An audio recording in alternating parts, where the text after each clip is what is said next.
Chapter 41 The Presentation. When Albert found himself alone with Monte Cristo, "Monsieur le Comte," said he, "allow me to commence my citizenship by showing you a specimen of a bachelor's apartment. You, who are accustomed to the palaces of Italy, can amuse yourself by calculating in how many square feet a young man who is not the worst lodged in Paris can live. As we pass from one room to another, I will open the windows to let you breathe."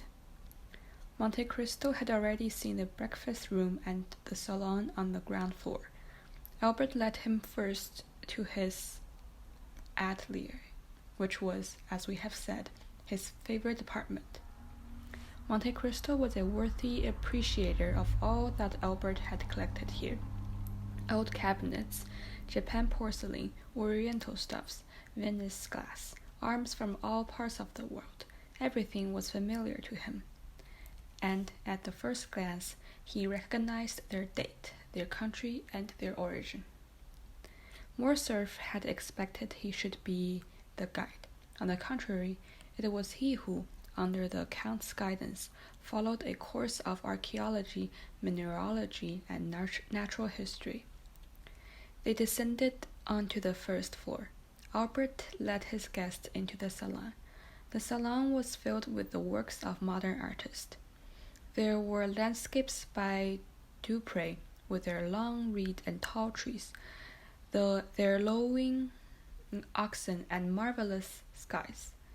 Delacroix's Arabian cavaliers, with their long white boar nose, their shining belts, their damasked arms, their horses, who tore each other with their teeth whilst their riders contended fiercely with their maces.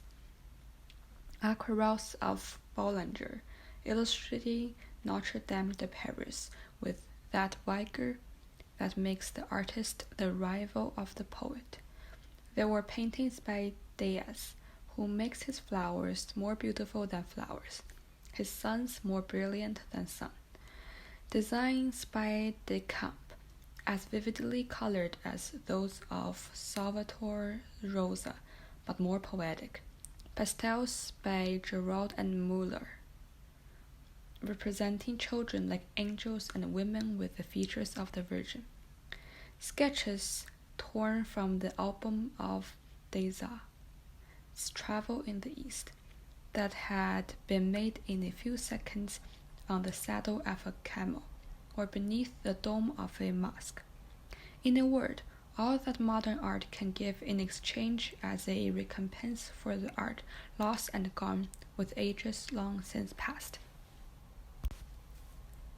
Albert expected to have something new this time to show to the traveler, but to his great surprise, the latter, without seeking for the signatures, many of which, indeed, were only initials, named instantly the author of every picture in such a manner that it was easy to see that each name was not only known to him, but that each of their styles had been appreciated and studied by him. From the salon they passed into the bedchamber. It was a model of taste and simple elegance. A single portrait, signed Leopold Robert, shone in its carved and gilded frame. This portrait attracted the Count of Monte Cristo's attention, for he made 3 rapid steps in the chamber, and stopped suddenly before it. It was the portrait of a young woman of 5 or 6 and 20, with a dark complexion, and light and lustrous eyes, veiled beneath their long lashes. She wore the picturesque costume of the Catalan fisherwoman, a red and black bodice, and the golden pins in her hair. She was looking at the sea, and her shadow was defined on the blue ocean and sky. The light was so faint in the room that Albert did not perceive the paleness that spread itself over the Count's visage, or the nervous heaving of his chest and shoulders. Silence prevailed for an instant, during which Monte Cristo gazed intently on the picture. "You have there a most charming mistress, Viscount," said the Count in a perfectly calm tone. "And this costume, a ball costume, doubtless, becomes her admirably." "Ah, monsieur," returned Albert, "I never forgive you this mistake if you had seen another picture by the sight of this. You don't know my mother. It is whom you see here. She had her portrait painted thus 6 or 8 years ago. This costume is a fancy one, it appears, and the resemblance is so great that I think I still see my mother the same as she was in 1830. The Countess had this portrait painted during the Count's absence. She doubtless intended giving him an agreeable surprise. But, strange to say, this portrait seemed to displease my father, and the value of the picture, which is, as you see, one of the best works of Leopold Robert, could not overcome his dislike to it. It is true, between ourselves, that Monsieur de Morcerf is one of the most assiduous peers at the Luxembourg, a general renowned for theory, but a most mediocre amateur of art.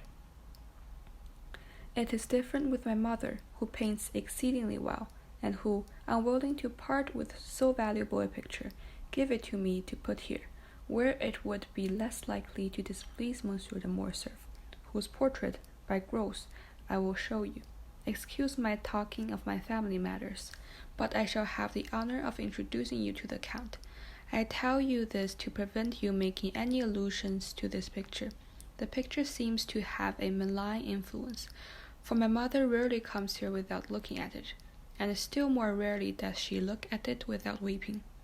This disagreement is the only one that has ever taken place between the Count and Countess, who are still as much united, although married more than 20 years, as the first day of their wedding. Monte Cristo glanced rapidly at Albert as if to see a hidden meaning in his words, but it was evident the young man uttered them in the simplicity of his heart. Now, said Albert, that you have seen all my treasures, allow me to offer them to you, unworthy as they are.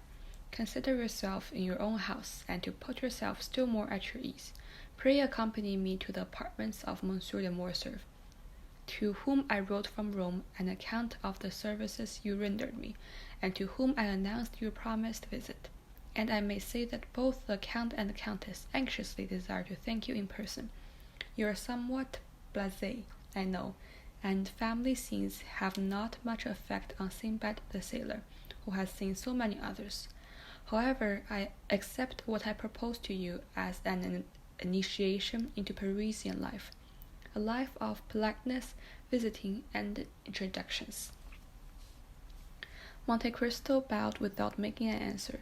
He accepted the offer without enthusiasm and without regret, as one of those conventions of society which every gentleman looks upon as duty. Albert summoned his servant, and ordered him to acquaint Monsieur and Madame de Morcerf of the arrival of the Count of Monte Cristo. Albert followed him with the Count.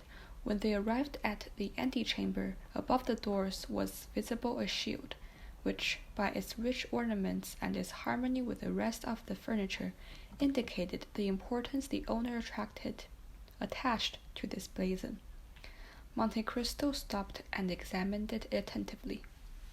Azure, 7 merlets were emblazoned, said he. These are, doubtless, your family arms? Except the knowledge of blazons that enables me to decipher them. I am very ignorant of heraldry. I, account of a fresh creation, fabricated in Tuscany by aid of a commentary of Saint Stephen, and who would not have taken the trouble had I not been told that when you travel much it is necessary.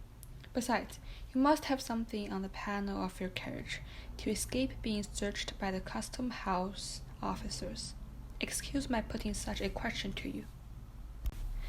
It's not indiscreet, returned Morcerf, with the simplicity of conviction. You have guessed rightly.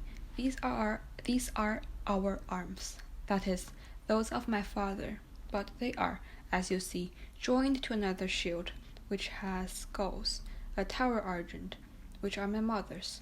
By her side I am Spanish, but the family of Morcerf is French, and, I have heard, one of the oldest of the south of France. Yes, replied Monte Cristo, these blazons prove that. Almost all the armed pilgrims that went to the Holy Land took for their arms either a cross in honor of their mission, or bird of passage, a sign of the long voyage they were about to undertake, and which they hoped to accomplish on the wings of faith. One of your ancestors had joined the Crusades, and supposing it to be only that of Saint Louis, that makes you mount to the 13th century, which is tolerably ancient. It's possible, said Morcerf. My father has in his duty a genealogical tree which will tell you all that, and on which I made commentaries that would have greatly edified de Hosier and Jacquard. At present, I no longer think of it, and yet I must tell you that we are beginning to occupy ourselves greatly with these things under our popular government. Well then, your government would do well to choose from the past something better than the things I have noticed on your monuments, and which have no heraldic meaning whatsoever. As for you, Viscount, continued Monte Cristo to Morcerf, you are more fortunate than the government, for your arms are really beautiful, and speak to the imagination. Yes, you are at once from Provence and Spain. That explains.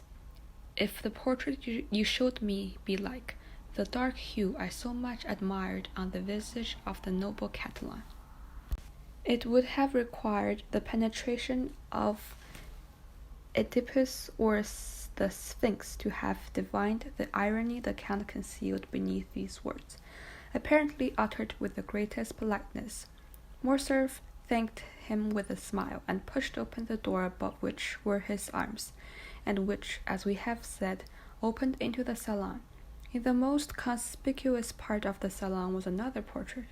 It was that of a man, from 5 to 38, in the uniform of a general officer, wearing the double epaulette entorsade that indicates superior rank, the ribbon of the Legion of Honor round his neck, which showed he was a commander, and on the breast, on the right, the star of a grand officer of the Order of the Saviour, and on the left that of the Grand Cross of Charles III, which proved that the person represented by the picture had served in the wars of Greece and Spain, or, what was just the same thing as regarded decorations, had fulfilled some diplomatic mission in the two countries.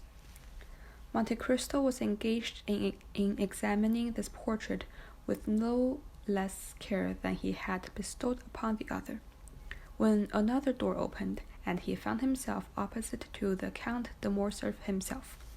He was a man of 40 to 45 years, but he seemed at least 50, and his black mustache and eyebrows contrasted strangely with his almost white hair, which was cut short, in the military fashion.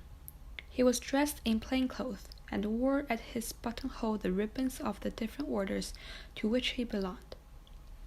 This man entered with a tolerably dignified step, and with a species of haste. Monte Cristo saw him advance toward him without making a single step. It seemed as if his feet were rooted to the ground, and his eyes on the Count de Morcerf. "Father," said the young man, "I have the honor of representing to you Monsieur le Comte de Monte Cristo, the generous friend whom I had the good fortune to meet in the critical juncture of which I have told you."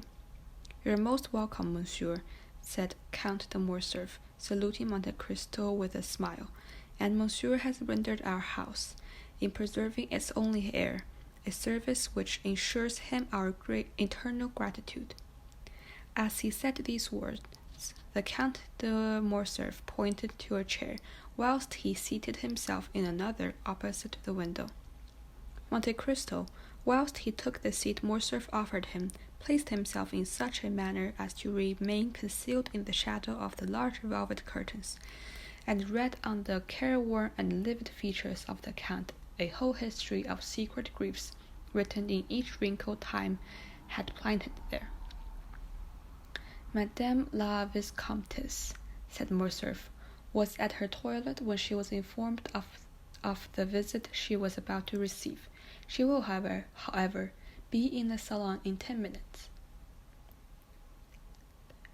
"It is a great honor for me," returned Monte Cristo, "to be thus, on the first day of my arrival in Paris, brought in contact with a man whose merit equals his reputation, and to whom fortune has for once been equitable, but has she not still on the plains of Monte or in the mountains of Atlas a marshal's staff to offer you?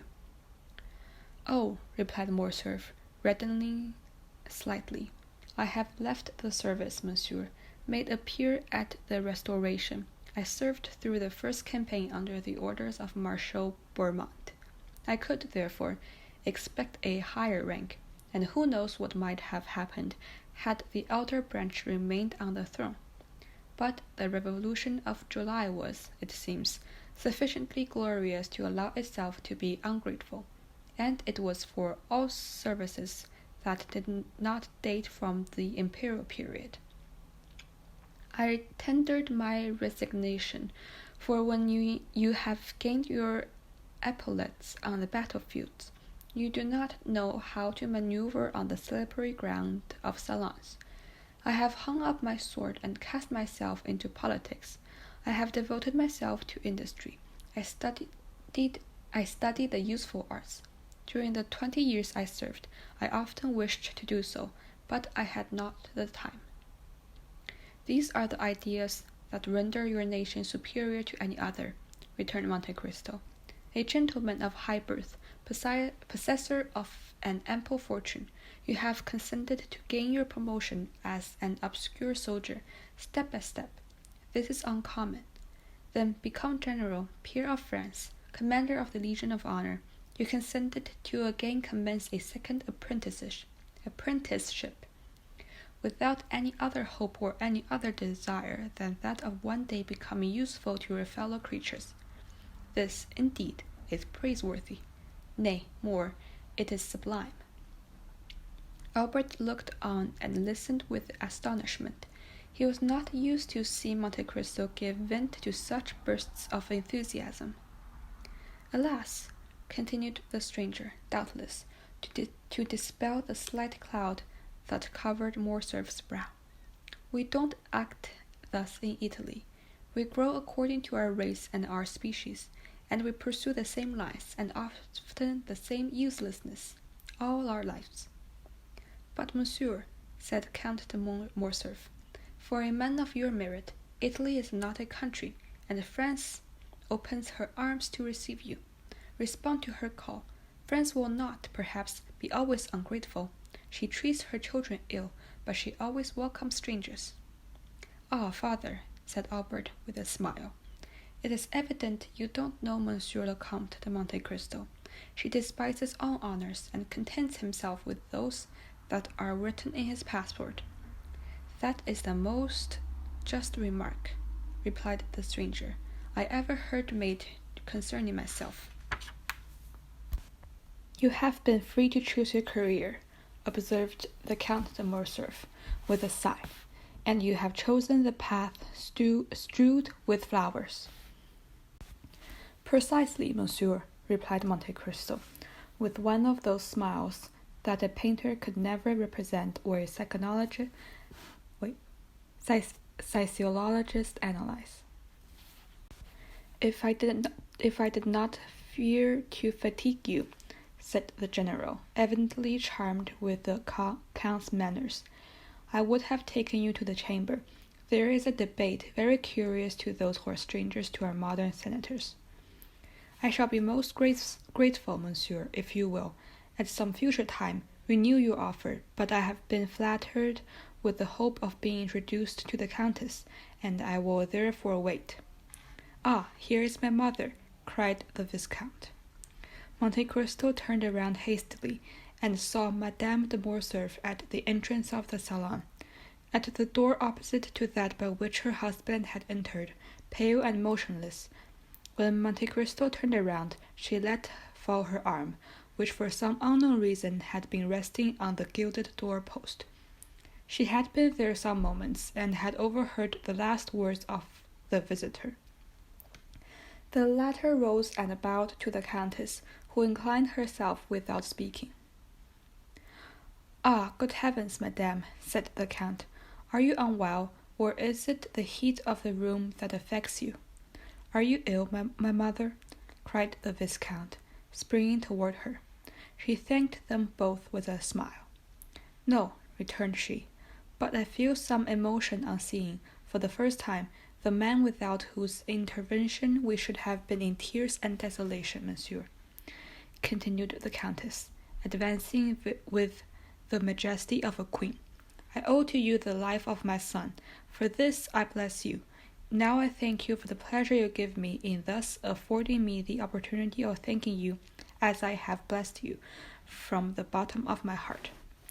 The Count bowed again, but lower than before. He was even paler than Mercedes. "Madame," said he, "Monsieur le Comte and yourself recompenses too generously a simple action. To save a man, to spare a father's feeling or a mother's sensibility, is not to do a good action, but a simple deed of humanity." At these words, uttered with the most exquisite sweetness and politeness, Madame de Morcerf replied, "It is very fortunate for my son, monsieur, that he found such a friend, and I thank God that things are thus." And Mercedes raised her fine eyes to heaven with so fervent an expression of gratitude that the Count fancied he saw tears in them. Monsieur de Morcerf approached her. "Madame," said he, "I have already made my excuses to Monsieur le Comte for quitting him, and I pray you to do so also. The sitting commences at 2. It is now 3, and I am to speak." "Go then, and Monsieur and I will strive our best to forget your absence," replied the Countess, with the same tone of deep feeling. "Monsieur le Comte," continued she, turning to Monte Cristo, "will you do us the honor of passing the rest of the day with us?" "Believe me, madame, I feel most grateful for your kindness, but I got out of my travelling carriage at your door this morning, and I am ignorant how I am installed in Paris, which I scarcely know. This is but a trifling inquietude, I know, but one that may be appreciated." "We shall have this pleasure another time," said the Countess. "You promise that?" Monte Cristo bowed without answering, but the gesture might pass or assent. "I will not detain you, monsieur," continued the Countess. "I would not have our gratitude become indiscreet or importunate." "My dear Count," said Albert, "I will endeavor to return your politeness at Rome, and place my copy at your disposal until your own be ready." "A thousand thanks for your kindness, Viscount," returned the Count of Monte Cristo, "but I suppose that Monsieur Bertuccio has suitably employed the 4 hours and a half I have given him, and that I shall find a carriage of some sort ready at the door." Albert was used to the Count's manner of proceeding. He knew that, like Nero, he was in search of the impossible, and nothing astonished him. Only, wishing to judge his own eyes how far the Count's orders have been executed, he accompanied him to the door of the hotel. Monte Cristo was not deceived. As soon as he appeared in the Count de Morcerf's antechamber, a footman, the same who at Rome had brought the Count's card to the 2 young men and announced his visit, sprang into the vestibule. And when he arrived at the door, the illustrious traveler found his carriage awaiting him. It was a coupe of colors building, and with horses and harness, of which Drake had, to the knowledge of all the men of fashion in Paris, refused on the previous day 700 guineas. "Monsieur," said the Count to Albert, "I don't ask you to accompany me to my house, as I can only show you a habitation fitted up in a hurry, and I have, as you know, a reputation to keep up as regards of not being taken by surprise. Give me, therefore, 1 more day before I invite you. I shall then be certain not to fail in my hospitality. If you ask me for a day, Count, I know what to anticipate. It will not be a house I shall see, but a palace. You have decidedly some genie at your control." "Ma foi, spread that idea," replied the Count of Monte Cristo, putting his foot on the velvet-lined steps of his splendid carriage. and that will be worth something to me among the ladies." As he spoke, he sprang into the vehicle. The door was closed, but not so rapidly that Monte Cristo did not perceive the almost imperceptible movement which stirred the curtains of the apartment in which he had left Madame de Morcerf. When Albert returned to his mother, he found her in the boudoir, reclining in a large velvet armchair, the whole room so obscure that only the shining spangle, fastened here and there to the drapery, and the angles of the gilded frames of the pictures, gave a kind of light to the room. Albert could not see the countenance of the Countess, which was lost in a thin veil she had put on her head, and which descended around her features like a cloud of vapor, but it seemed to him as though her voice had altered. He could distinguish amidst the perfumes of the roses and heliotropes in the flower stands the sharp and fragrant odor of volatile salts, and he remarked in one of the chased cups on the mantelpiece the Countess's smelling bottle, taken from its shagreen case, and examined in a tone of uneasiness as he entered. "My dear mother, have you been unwell during my absence?" "No, no, Albert, but you know these roses, tuber roses, and orange flowers throughout at first, before one is used to them, such violent perfumes." "Then, my dear mother," said Albert, putting his hand to the bell, "they must be taken into the antechamber. You are really unwell, and just now were so pale as you came into the room." "Was I pale, Albert?" "Yes, a paleness that suits you admirably, mother, but which did not the less alarm my father and myself." "Did your father speak of it?" inquired Mercedes eagerly. "No, madame, but do you not remember that he remarked the fact to you?" "Yes, I do remember," replied the Countess. A servant entered, summoned by Albert's ring of the bell. "Take these flowers into the ante-room or dressing-room," said the Viscount. "They make the Countess unwell." The footman obeyed his orders. A long pause ensued, which lasted until all the flowers were removed. "What is the name of Monte Cristo?" inquired the Countess, when the servant had taken away the last vase of flowers. "Is it a family name, or the name of the estate, or a simple title?" "I believe, mother, it is merely a simple title. The Count purchased an island in the Tuscan archipelago, and, as he told you today, he founded a commandery. You know the same thing was done for Saint Stephen of Florence, Saint George Constantinian of Parma, and even for the Order of Malta. Except this, he has no pretension to nobility, and calls himself a chance count, although the general opinion at Rome is that the Count is a man of very high distinction." "His manners are admirable," said the Countess, "at least, as far as I should judge in the few moments he remained here." "They are perfect, mother, so perfect that they surpass by far all I have known in the leading aristocracy of the three proudest noblesses of Europe, the English aristocracy, Spanish aristocracy, and German aristocracy." The Countess paused a moment, then, after a slight hesitation, she resumed. "You have seen, my dear Albert, I ask the question as a mother, you have seen Monsieur de Monte Cristo in this house. You are quick-sighted, have much knowledge of the world, more tact than is usual at your age. Do you think the Count is really what he appears to be?" "What does he appear to be?" "Why, you just said, a man of high distinction." "I told you, my dear mother, he was esteemed such. But what's your own opinion, Albert?" "I must tell you that I have not come to any decided opinion respecting him, but I think him a Maltese." "I don't ask you of his origin, but what he is." "Ah, what he is, that is quite another thing. I have seen so many remarkable things of him, that if you would have me really say what I think, I shall reply that I really do look upon him as one of Byron's heroes. whom ill fortune has marked with a fatal brand, some Manfred, some Lara, some Werner, one of those wrecks, as it were, of some ancient family, who, disinherited of their patrimony, have achieved one of the force of their adventurous genius, which has placed them above the laws of society.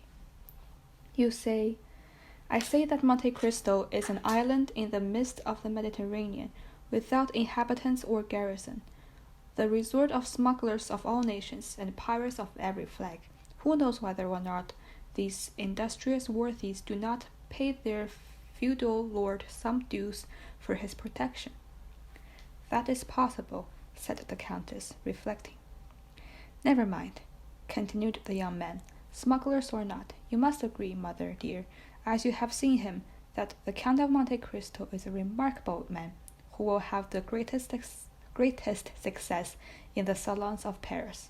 Why, this very morning, at my adobe, he made his entry among us by striking every man of us with amazement, not even excepting Chateau Renaud.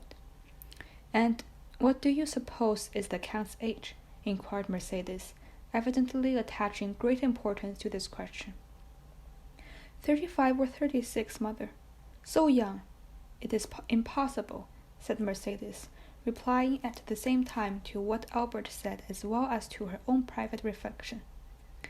It is the truth, however. 3 or 4 times he said this to me, and certainly without the slightest premeditation.